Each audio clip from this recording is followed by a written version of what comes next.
हम स्टार्ट करते हैं। ओम अज्ञानतिमिरान्धस्य ज्ञानञ्जनशलाकया चक्षुरुन्मिलितं येन तस्मै श्रीगुरवे नमः। वाञ्छाकल्पतरुभ्यश्च कृपा सिन्धुभ्येव च पतितानां पावनेभ्यो वैष्णवेभ्यो नमो नमः। जय श्री कृष्ण चैतन्य प्रभु नित्यानंद श्री अद्वैत शिवासादि गौरवृंद हरे कृष्णा कृष्ण कृष्ण हरे हरे हरे राम राम राम हरे हरे। ठीक है, हम स्टार्ट। तो कल हमने जहाँ पे पॉज किया था वो क्वेश्चन था कि श्री कृष्ण के विस्तार का अर्थ क्या होता है और क्या हम सभी जीवात्माएं उनका विस्तार है। यदि हाँ हम उनका विस्तार है तो हमने देवताओं की तरह, यानी जैसे देवी देवता में अलग अलग तरह की शक्तियाँ होती है, वो शक्तियाँ हमने क्यों दी है। यानी कि अगर देवी देवता भी भगवान का विस्तार है, अगर हम भी भगवान का विस्तार है, तो हमें भी देवी देवताओं की तरह शक्तियाँ प्राप्त होनी चाहिए। तो श्री कृष्ण के विस्तार का अर्थ क्या है? उसका मतलब है कि श्री कृष्ण अपने आप को स्वयं रूप में रहते हुए भी अनेक रूप में विस्तारित करते हैं। जैसे कि रासलीला जब कृष्ण भगवान की रासलीला होती है गोपियों के साथ, तो कृष्ण एक ही होते हैं, लेकिन वो हर गोपी के साथ एक एक कृष्ण होते हैं। और ऐसा नहीं होता कि जैसे हमें टीवी या मूवीज या इसमें सीरियल्स में बताते हैं कि एक ही कृष्ण है और एक ही कार्बन कॉपी, जैसे मतलब अगर ये कृष्ण के हाथ ऊपर हो रहे हैं तो बाकी के भी ऐसे हो रहे हैं, तो ऐसा नहीं होता।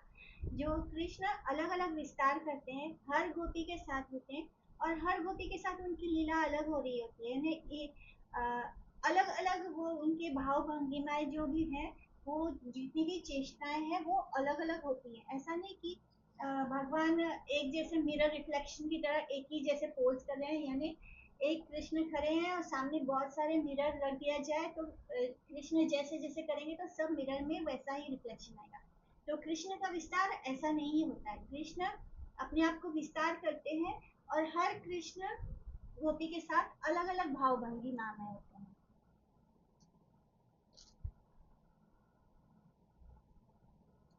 ठीक है, तो कृष्ण का जो विस्तार होता है वो विस्तारित रूप से हर गोपी के साथ थे और भिन्न भिन्न यानी अलग अलग चेष्टाएं कर रहे थे। उनकी हर भाव भंगिमा अलग थी, हर गोपी के साथ अलग थी। वैसे ही अवतार होते हैं भगवान के। फिर देवी देवता जो होते हैं वो भी उनका विस्तार होते हैं, और हम जो जीव आत्माएं हैं वो भी उनका विस्तार है, और हम सब उनके विस्तार हैं। जीव आत्माएं श्री कृष्ण की क्या है, तटस्थ शक्ति है। तो तट यानी क्या होता है, जैसे समुद्र होता है और समुद्र का तट होता है, बैंक होता है, तो वो कैसा होता है, यानी ना तो वो पूरी तरह धरती हो, उसको हम धरती बोलते हैं, ना तो हम उसको पूरी तरह समुद्र बोल सकते हैं। यानी समुद्र की लहरें उसको आते हैं और फिर या तो ये एक एक समय वो खुद ही समुद्र हो जाता है या एक समय वो धरती हो जाती है। तो उस जो छोर होता है उसको हम तट बोलते हैं। तो इसी तरह हम जो जीव आत्माएं हैं वो भगवान की तटस्थ शक्ति है। भेदा भेद प्रकाश, यानी भेदा भेद यानी हमें और कृष्ण में भेद है और अभेद भी है।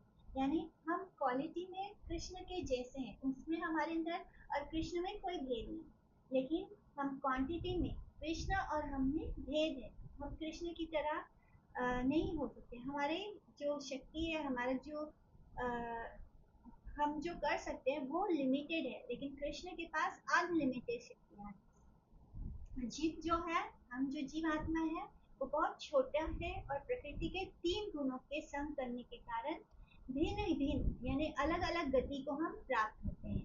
क्योंकि हम सब जो जीव आत्मा है वो 3 गुणों के अधीन है। माया माया के जो 3 गुण है उनके द्वारा वो हमें कंट्रोल करती है। अत्यधिक रूप से अगर सतोगुण की अवस्था में हम होते हैं तो हम उन्नति करते हैं, महात्मा ब्रह्मा इंद्र चंद्र और इत्यादि हम बन सकते हैं। यानी जैसे जैसे हमारे अंदर सतोगुण बढ़ता जाता है तो हम कोई महात्मा बन सकते हैं, यहाँ तक कि हम ब्रह्मा जी भी बन सकते हैं। ब्रह्मा इंद्र चंद्र ये सब क्या होता है, ये एक एक पोस्ट है। तो यहाँ पे भी जीवात्माएं जो जैसे जैसे पुण्य करती है उसके अकॉर्डिंग, जैसे जैसे उनका तप और पुण्य होता है उसके अकॉर्डिंग उन्हें ब्रह्मा इंद्र या चंद्र का पोस्ट प्राप्त हो सकता है। तो हम ये सब भी बन सकते हैं। और कई बार जीवात्मा तमोगुण में स्थित होने के कारण स्वयं को कहाँ ले जाती है, अधोगति, यानी वो अपने आप को नीचे निकृष्ट जीव बन जाता है। यानी वो जिसको हम बोलते हैं ना कि वो पृथ्वी से भी नीचे गिर जाता है। और तमोगुण में होने के कारण वो भगवान, अगर वो गलत व्यक्ति होता है जो तमोगुणी होता है, भगवान उसको और भी जो यानी भगवान से विमुख हो जाता है। तो भगवान उसको बार बार ऐसी योनियों में डालते हैं जिससे कि उसका उन्नति होना इम्पॉसिबल हो जाता है। तो इस तरह व्यक्ति तमोगुण में हो सकता है, रजोगुण में हो सकता है या सतोगुण में हो सकता है। एंड अकॉर्डिंग टू उस गुण के अनुसार उसका उसको अगला जन्म भी प्राप्त होता है। जैसे सतोगुण जो व्यक्ति होता है वो उच्च लोकों में जाता है, यानी वो हायर प्लानिटरी सिस्टम में जाता है, यहाँ तक कि स्वर्ग में भी जा सकता है, वो ब्रह्मा भी बन सकता है। अगर किसी व्यक्ति ने अपने 100 जन्मों तक वर्ण आश्रम धर्म का नियम पालन किया है, तो वो यानी जिसने सतोगुण में रहकर जो हमारे वर्ण आश्रम धर्म है उनका पालन अच्छे से किया है अपने 100 जन्मों तक, तो उसको ब्रह्मा का पद भी प्राप्त हो जाता है। तो इस तरह ऐसे ऐसे एक नियम बने हुए हैं, उसमें अगर वो हम उस नियम को फॉलो करते हैं तो हमें वो पद प्राप्त हो सकता है। हम इंद्र भी बन सकते हैं, हम चंद्र भी बन सकते हैं अगर हमने अच्छे सतोगुण में है। इसी तरह अगर हम रजोगुणी हैं तो हम इस पृथ्वी लोक पर ही रह जाते हैं, ना हम प्रमोट होते हैं ना हम डिमोट होते हैं। यानी हम नीचे वाले लोकों में भी नहीं जाते हैं, हम ऊपर वाले लोकों में भी नहीं जाते। लेकिन जो बहुत ही अत्यंत गर्हित तमोगुण में स्थित होता है वे नीचे नरक लोकों में चले जाते हैं, हेल प्लैनेट्स में चले जाते हैं। तो इस तरह ऊर्ध्वं गच्छन्ति सत्त्वस्था मध्ये तिष्ठन्ति राजसा जघन्य गुणवृत्तिस्तस्थो अधो गच्छन्ति तामसा।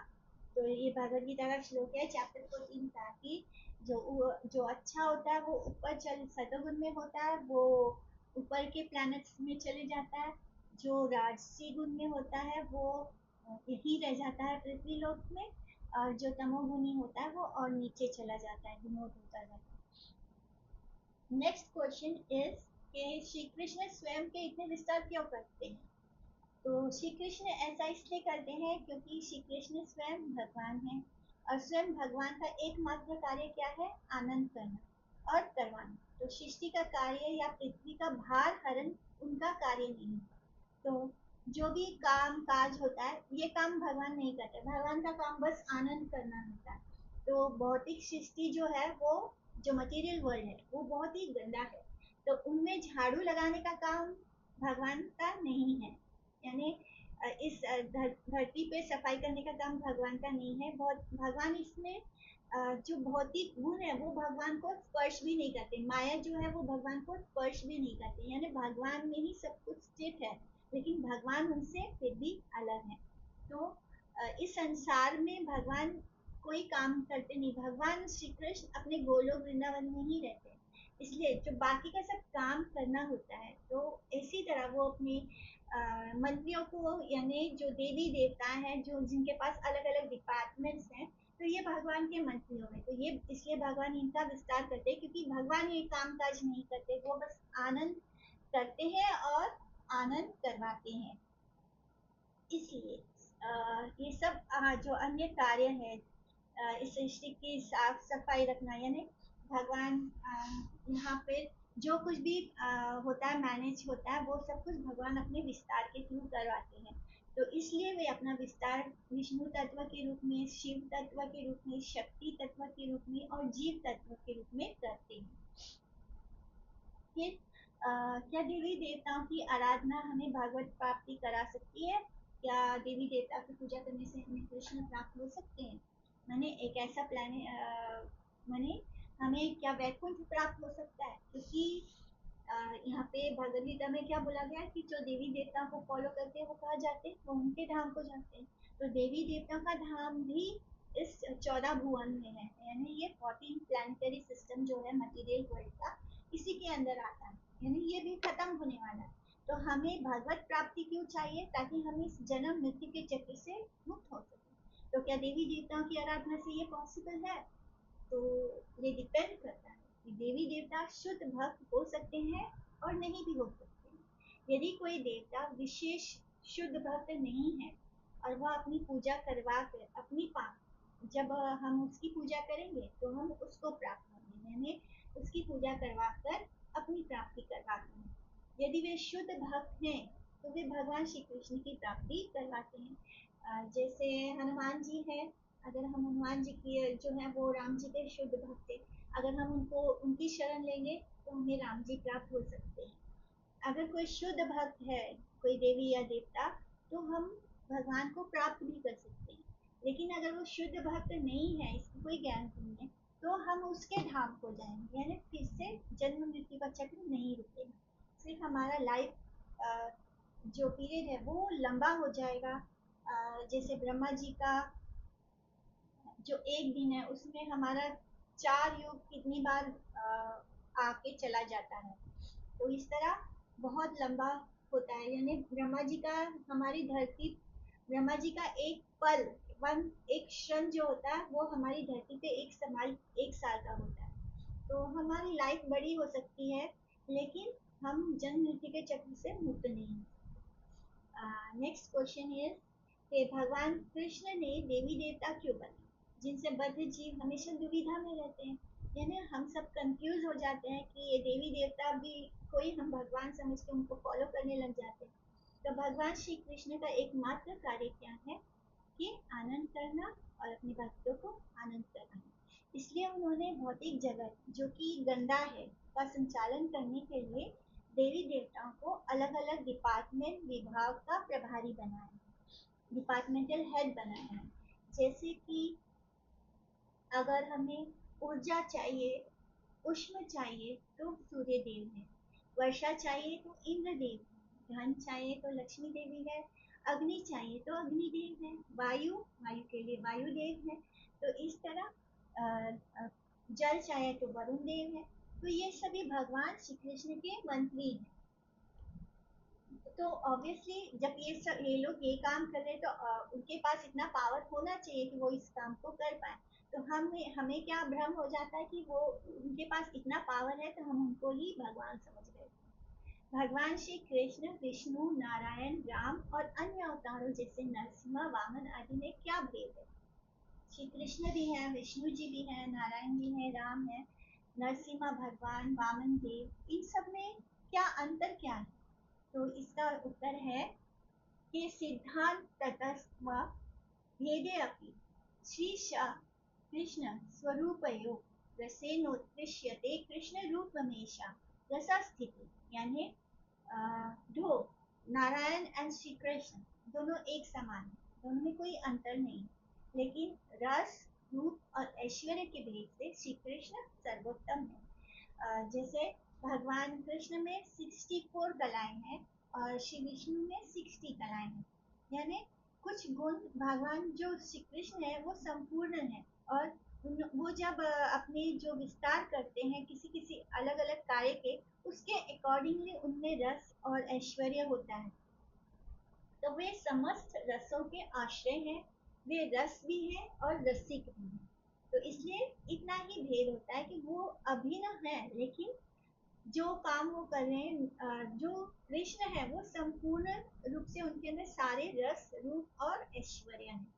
भगवान श्री कृष्ण, विष्णु, नारायण और उनके अवतार एक ही व्यक्ति हैं, लेकिन श्री कृष्ण अलग अलग लीला और कार्य संपन्न करने के लिए सीमित मात्रा में अपना रस, रूप और ऐश्वर्य प्रकाशित करते हैं, और तब वे विष्णु, नारायण और राम कहलाते हैं। यहाँ पे ये भी देखना है कि जैसे भगवान कृष्ण ब्रजेंद्र नंदन है, यानी जो वो ब्रजवासियों के साथ हैं कृष्ण, वहाँ पे उनकी माधुर्य शक्ति ज्यादा होती है, यानी माधुर्य लीला होता है, उनका जो स्वरूप होता है वो माधुर्य होता है। वैसे ही भगवान जब द्वारकाधीश होते हैं तब उनका ऐश्वर्य रूप ज्यादा प्रकाशित होता है। यानी हम जो जितने ज्यादा हम भक्ति में आगे बढ़ते हैं, कृष्ण भक्ति में आगे बढ़ते हैं, तब हम सिर्फ कृष्ण पर ही केंद्रित होते हैं। लेकिन उसमें भी जब भक्त और आगे बढ़ने लगता है तो उसका टेस्ट वहाँ भी डिफरेंट हो जाता है। कुछ लोग द्वारकाधीश कृष्ण को पसंद करते हैं और कुछ लोग मथुरा वाले कृष्ण को पसंद करते हैं, और कुछ लोगों का टेस्ट जो होता है, कुछ लोग जो भगवान को जिस रूप में देखना चाहते हैं वो होता है वजेंद्र नंदन, यानी भगवान जो ब्रजवासियों के साथ थे। और ये जो भगवान का माधुर्य रस था ब्रजवासियों के साथ, जो शुद्ध भक्त होते हैं वो उसकी लालसा करते हैं कि हमें भी ब्रजेंद्र नंदन की शरण देनी है। तो यहाँ कृष्ण होके भी हमें तीन कृष्ण देखने को मिलते हैं। जो भगवत गीता जिस कृष्ण ने बोली थी वो द्वारकाधीश कृष्ण थे, यानी उनके अंदर ऐश्वर्य रस ज्यादा था। तो इस तरह मैंने ये क्वेश्चन एग्जाम में पूछा था शायद आप लोगों से कि जो भगवद गीता पूछा था तो वो कौन से कृष्ण थे, द्वारकाधीश या ऐश्वर्य वाले कृष्ण या माधुर्य वाले, द्वारकाधीश और ब्रजेंद्र नंदन। तो इस तरह इवन कृष्ण भगवान जब आते हैं तो उनमें भी रस का भेद होता है। तो इसी तरह जो जितना हाई कैलिबर का भक्त होता है वो जो जितना ऊंचे लेवल पे होता है तो वो ब्रजेंद्र नंदन कृष्ण को की उपासना करता है, और वो ब्रज धाम को ही सर्वोपरि मानता है। तो यही सबसे बड़ा रस है। तो इस तरह श्रीमद् भागवत में कुंती महारानी की स्तुति में ये वर्णन आता है कि माया जवा निका छन्ना, यानी सीमित इंद्रिय ज्ञान से परे होने के कारण आप ठगनी शक्ति माया के पर्दे से ढके रहते हैं, भले शाश्वत अवयव तत्व है। यानी माया देवी जो है वो कृष्ण को ढक देती है, जिसके कारण हम कृष्ण को नहीं समझ पाते। कृष्ण दुर्योधन के भी सामने थे, कृष्ण पांडवों के सामने भी थे, और कौरवों के सामने भी थे, लेकिन दुर्योधन कृष्ण के को भगवान नहीं मान पाया। वो नहीं देख पाया कि कृष्ण भगवान है। वो उन्हें ताकतवर व्यक्ति समझता था, इसलिए उनसे मदद लेने गया, और फिर कृष्ण ने उन्हें मदद में क्या दी, अपनी पूरी सेना दे दी। लेकिन जो अर्जुन है वो कृष्ण को भगवान बहुत प्रेमी भक्त है, मानी वो उनसे बहुत प्रेम करते हैं। वो उन्हें क्या मिला, कृष्ण स्वयं मिल गए। तो इस तरह जो ठगनी शक्ति है उसे हम तभी पार कर सकते हैं, जो माया देवी है उससे हम तभी पार कर सकते हैं जब हम भक्ति करते हैं। जो भक्ति नहीं करता वो कृष्ण के सच्चे रूप उनके सामने नहीं प्रकाशित होते। तो उसी प्रकार कृष्ण जो है जो मूर्ख दर्शक हैं उनके लिए कृष्ण उसी तरह अदृश्य रहते हैं, जैसे अभिनेता के वस्त्र पहना हुआ कलाकार पहचान में नहीं आता। जो अभिनेता होता है वो जिस रोल को निभा रहा होता है उस रोल में को इतना रहता है कि हम उसके अंदर के सच्चे मतलब वो एक्चुअली में क्या है हम उसको नहीं देख पाते। तो इसी तरह कृष्ण भी छुप जाते हैं, माया देवी उन्हें छुपा देती है। माया देवी इतनी आसानी से हमें कृष्ण तक नहीं पहुंचने देगी। ये हमारी भक्ति पर निर्भर करता है कि हम कैसे कृष्ण तक पहुंच सकते हैं। तो इसी तरह जैसे ही हम भक्ति करना शुरू करते हैं तो माया देवी हमारे सामने एक ना एक ऐसा अड़चन लाती रहती है, मैंने हमें इस संसार की तरफ दोबारा लेके जाने की कोशिश करती है। तो हम लोग क्या करते हैं कि हम सोचते हैं कि अभी हमें घर को संभालना है, अभी हमें बच्चों को देखना है, अभी हमारी नौकरी का समय है, यानी अभी मुझे बेटी की शादी करनी है, यानी हम संसार के इन चीजों में उलझने लगते हैं। और हमें लगता है कि ये काम ज्यादा जरूरी है, कृष्ण को तो हम कभी बाद में भज लेंगे जब हम फ्री हो जाएंगे। तो यही गलत चीज है, यही ट्रिक है माया का कि हमें लगता है कि पहले हम अपने घर परिवार, तो ये घर परिवार क्या है, ये भी तो माया ही है। मैंने हम जिसे अपना घर परिवार मान रहे हैं वो ही माया है। ये माया ने ही क्रिएट किया हुआ है सारा संसार, और हमें इसमें उलझा कर रख दिया। और हम समझते हैं जब इनसे हम निपट लेंगे तब हम कृष्ण भक्ति करेंगे। तो हमें यहाँ पे समझना होगा कि ये हमें माया का ट्रिक है, हमें कृष्ण से दूर करने का। कृष्ण को उसने ढक कर रख दिया। पर्दे के पीछे श्री कृष्ण ही उनके मूल रूप में पूर्ण शक्ति, पूर्ण ऐश्वर्य, पूर्ण माधुर्य से संपन्न रहते हैं। केवल वे ही हैं जो समस्त माधुर्य का आस्वादन अपने सब भक्तों को करवा सकते हैं, जिनमें अन्य सभी रस समाहित होते हैं। जो माधुर्य रस होता है उसमें जितने भी हम पांच रस हैं भक्ति के, वो सारे रस माधुर्य रस में अल्टीमेट रूप में होते हैं, यानी सबसे ज्यादा माधुर्य रस में होता है। चाहे वो शांत रस हो, चाहे वो वात्सल्य रस हो, चाहे वो सखा रस हो, चाहे वो दास्य रस हो, ये सारे रस माधुर्य रस के अंदर समाहित है। और भगवान ही इस रस का हमें आस्वादन करा सकते हैं, जिसमें जब वे पर्दे के आगे विष्णु, नारायण, राम और अन्य अवतार जैसे नरसिम्हा, वामन के रूप में आते हैं, तो कई बार शक्ति का प्रदर्शन बहुत ज्यादा करते हैं और ऐश्वर्य और माधुर्य को वो ढक देते हैं। तो कई बार वो माधुर्य का प्रदर्शन ज्यादा करते हैं और शक्ति और ऐश्वर्य को ढक देते हैं।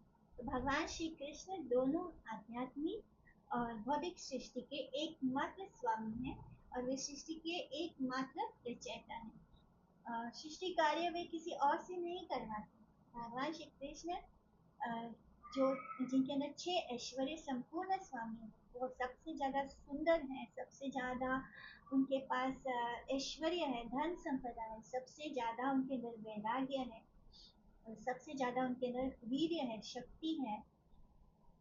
तो जो भगवान के अंदर जो 6 ऐश्वर्य हैं, उसके वो संपूर्ण स्वामी हैं। श्री कृष्ण में ऐश्वर्य, माधुर्य और शक्तियाँ पूर्ण रूप से सन्निहित है, यानी उनके अंदर ऐश्वर्य भी संपूर्ण है, माधुर्य भी संपूर्ण है और उनकी जो शक्तियां हैं वो भी अनलिमिटेड है।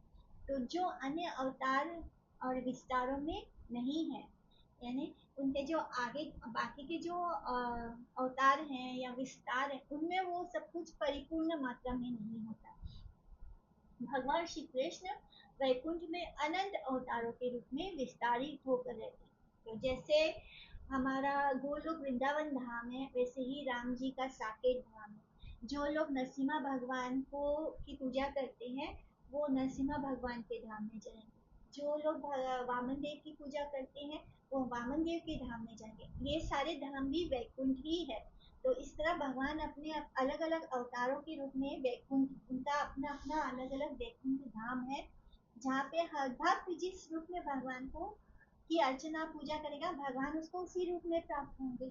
तो इस तरह भगवान अपना अलग अलग विस्तार करते हैं। भगवान श्री कृष्ण की सेवा हमें किस भाव में करनी चाहिए और देवी देवताओं की सेवा किस भाव में करनी चाहिए, तो ये भी क्वेश्चन है कि हमें देवी देवताओं को किस तरह देखना है और कृष्ण को किस तरह देखना है। तो जैसे हम पहले बता चुके हैं कि जीवात्मा भगवान श्री कृष्ण का ही अंश है और क्योंकि वो कृष्ण का अंश है, देवी देवता का अंश नहीं है, इसलिए हमें कृष्ण की प्रेम भाव से प्रेम भक्ति सेवा करनी चाहिए, ताकि हमें उनका प्रेम प्राप्त हो। हम जिसके अंश है उसी से ना हमें प्रेम करना होगा। यानी जैसे हमारे बच्चे होते हैं, हम क्योंकि माता के लिए उनके बच्चे क्या है, उनका अंश है। तो भगवान ने इस सृष्टि की रचना मैंने इस तरह से की थी कि हम अपने रिलेशनशिप के थ्रू भगवान के साथ हमारा जो रिश्ता है उसको समझ सके। जैसे एक माता के लिए उसके बच्चे उसका अंश है, तो वो बच्चे उससे प्रेम करते हैं, तब माँ को खुशी होती है। इसी तरह हम कृष्ण का अंश है, जब हम कृष्ण से प्रेम करेंगे तब कृष्ण को हमसे ज्यादा खुशी मिलेगी। तो हमें इस तरह हर चीज को देखना है। हमें हर रिश्ते में कृष्ण हमें क्या शिक्षा दे रहे हैं ये समझना है। यानी हमारे घर में जो हमारे स्पाउस हैं, हमारे बच्चे हैं, हमारे माता पिता हैं, तो उन रिश्तों से हमें कृष्ण को कनेक्ट करना है। हमें देखना है कि कृष्ण हमें ये शिक्षा दे रहे हैं उन रिश्तों के द्वारा कि हमें कृष्ण की तरफ जाना है। जैसे वो सब हमारा अंश, हमारा रिश्ता है, कनेक्शन है, उसी तरह हमारा कनेक्शन कृष्ण के साथ है। इसलिए जब हम कृष्ण के साथ रिश्ता निभाएंगे तो हम सब रिश्तों को सेटिस्फाई कर देंगे। तो हमें कृष्ण के प्रेम भाव से प्रेम भक्ति सेवा करनी है, ताकि हमें उनका प्रेम प्राप्त हो।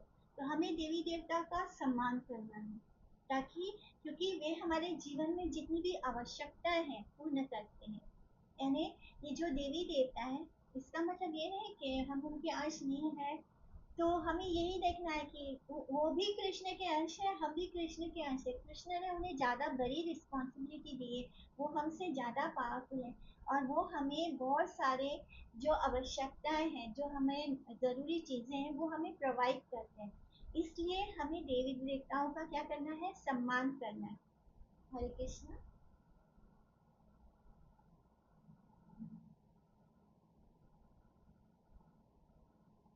तो इस तरह हमें देवी देवताओं का संपूर्ण अच्छे से सम्मान करना है, किसी का भी अनादर नहीं करना है।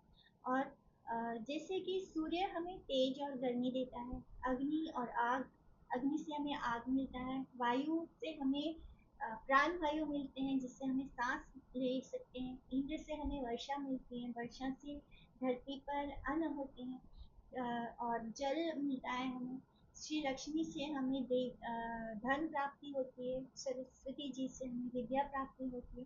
तो इस तरह जो देवी देवता हैं वो हमारे जीवन की जो नीड्स है उसको पूरा करते हैं।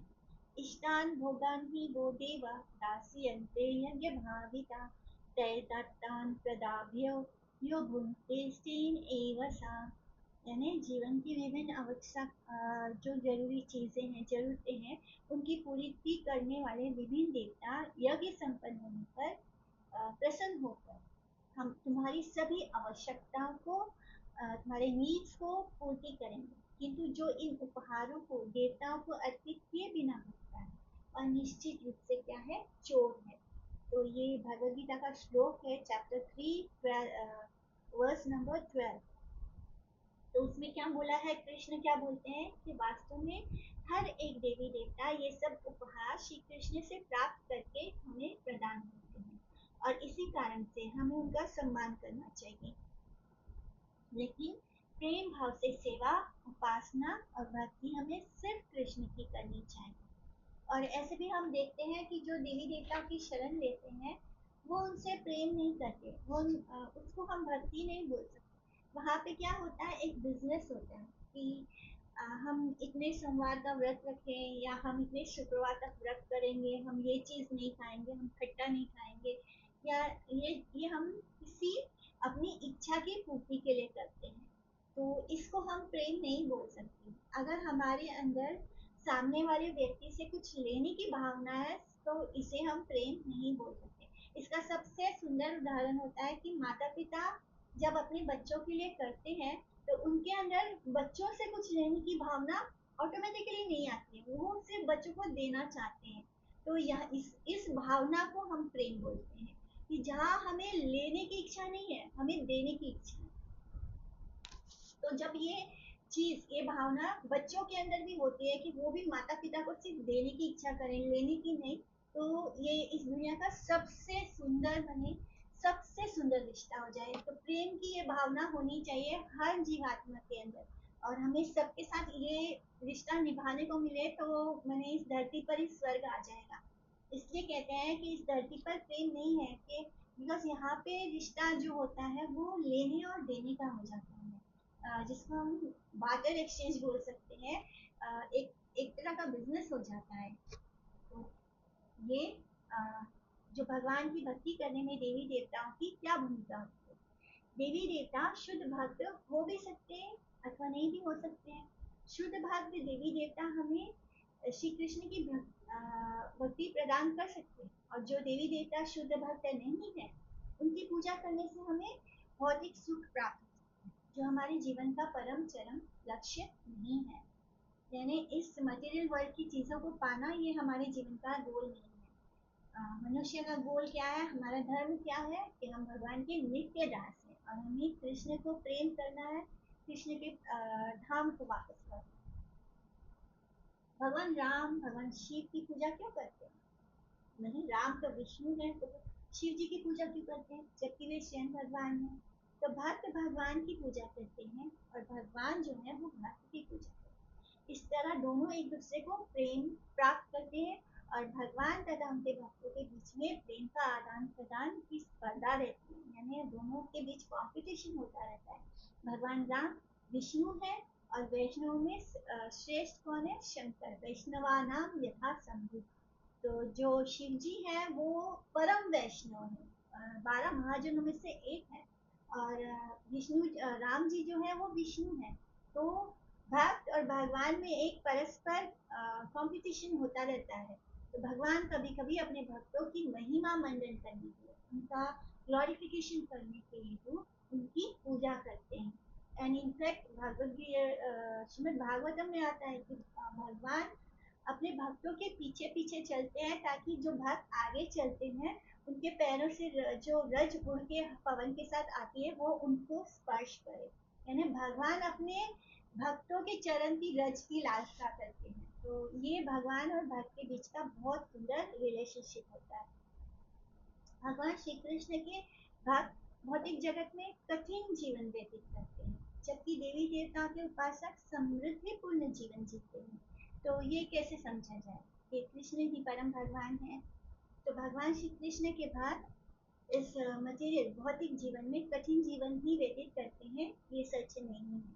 यदि ऐसा होता तो पांडव जीवन दुखी रहते। पांडव वन में या महल में एक समान भाव से सुखी थे। जब वो वन में भ्रमण कर रहे थे, यानी उनको जो वनवास मिला था, तब भी वो सुखी थे क्योंकि उनके साथ कृष्ण थे। महारानी कुंती ये बात बोलती है, जब वो कुंती की शिक्षा में हम पढ़ते थे कि कैसे वो दुख में भी ज्यादा सुखी थी, क्योंकि जो मटेरियल अनहैप्पीनेस था उसमें कृष्ण हमेशा उनके साथ थे। तो इस कारण से पांडव जब वन में थे तब भी वो उसी भाव में थे, सुखी थे।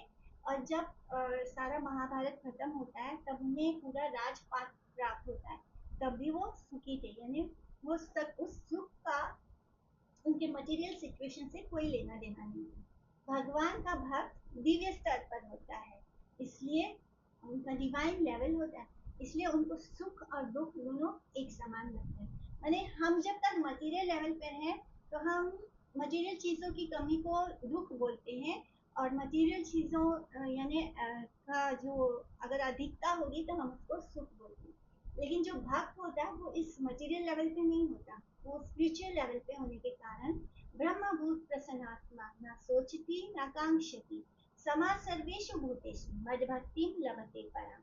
यानी जो भक्त होता है वो इस मटेरियल लेवल पे नहीं होता, स्पिरिचुअल लेवल पे होता है।